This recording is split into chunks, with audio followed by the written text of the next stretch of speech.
I've been intrigued by this question of whether we could evolve or develop a sixth sense, a sense that would give us seamless access and easy access to meta information or information that may exist somewhere that may be relevant to help us make the right decision about whatever it is that we're coming across.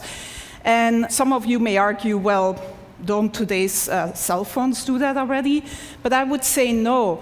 When you meet someone here at TED, and this is the top networking place, of course, of the year, you don't shake somebody's hand and then say, can you hold on for a moment while I take out my phone and Google you? Or when you go to the supermarket and you're standing there in that huge aisle of different types of toilet papers, you don't take out your cell phone and open a browser and go to a website to try to decide which of these different toilet papers is the most ecologically responsible purchase to make. So we don't really have easy access to all this relevant information that can just help us make optimal decisions about what to do next and what actions to take. And so my research group at the Media Lab has been developing a series of inventions to give us access to this information in a sort of easy way without requiring that the user changes any of their behavior. And I'm here to unveil our latest effort and most successful effort so far, which is still very much a work in process. I'm actually wearing the device right now, and we've sort of cobbled it together with components that are off the shelf, and that, by the way, only cost $350 at this point in time. I'm wearing a camera, just a simple webcam, a portable battery-powered projection system with a little mirror. These components communicate to my cell phone in my pocket, which acts as the communication and computation device. And in the video here, we see my student Pranav Mistry, who's really the genius who's been implementing and designing this whole system. And we see how this system lets him walk up to any surface and start using his hands to interact with the information that is projected in front of him.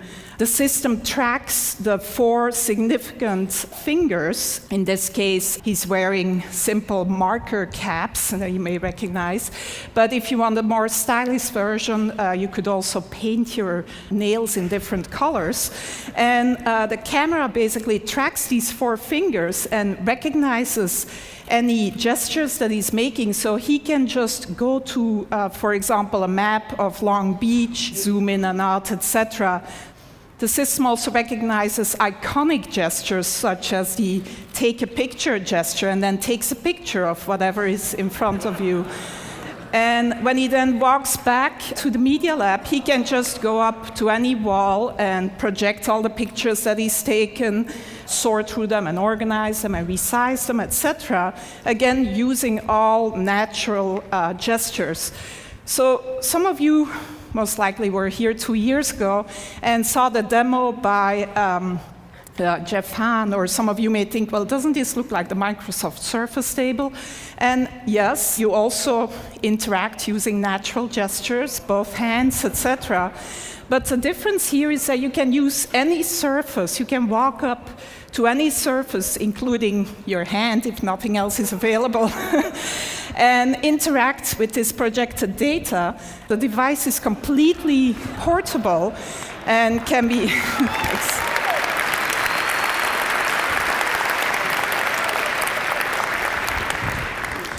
So one important difference is that it's totally mobile. Another even more important difference is that in mass production, this would not cost more tomorrow than today's cell phones, and would actually not sort of be a bigger package and could look a lot more stylish than this version that I'm wearing around my neck. But other than letting some of you live out your fantasy of looking as cool as Tom Cruise in Minority Report, the reason why we're really excited about this device is that it really can act as one of these sixth sense devices that gives you relevant information about whatever is in front of you. So we see Pranav here going into the supermarket, and he's shopping for some paper towels. And as he picks up a product, the system can recognize the product that he's picking up using either image recognition or marker technology and give him the green light or an orange light. He can ask for additional information. So this particular choice here is a particularly good choice given his personal criteria. Some of you may want the toilet paper with the most bleach in it rather than the most ecologically responsible choice. But if he picks up a book in the bookstore, he can get the Amazon rating, gets projected right on the cover of the book. This is Juan's book, our previous speaker, which gets a great rating, by the way, at Amazon. And so Pranav turns the page of the book and can then see additional information about the book, reader comments, maybe sort of information by his favorite critic, etc. If he turns to a particular page, he finds an annotation by maybe an expert of a friend of ours that gives him a little bit of additional information about whatever is on that particular page. Reading the newspaper, it never has to be outdated. You can get video annotations of the events that you're reading about. You can get the latest sports scores, etc. This is a more controversial one. As you interact with someone at TED, maybe, you can see a word cloud of the tags, the words that are associated with that person in their blog and personal web pages. In this case, the student is interested in cameras, etc. On your way to the airport, if you pick up your boarding pass, it can tell you that your flight is delayed, that the gate has changed, etc. And if you need to know what the current time is, it's as simple as drawing a watch on your arm. So that's where we're at so far in developing this sixth sense that would give us seamless access to all this relevant information about the things that we may come across. My student, Pranav, who's really, like I said, the genius behind this.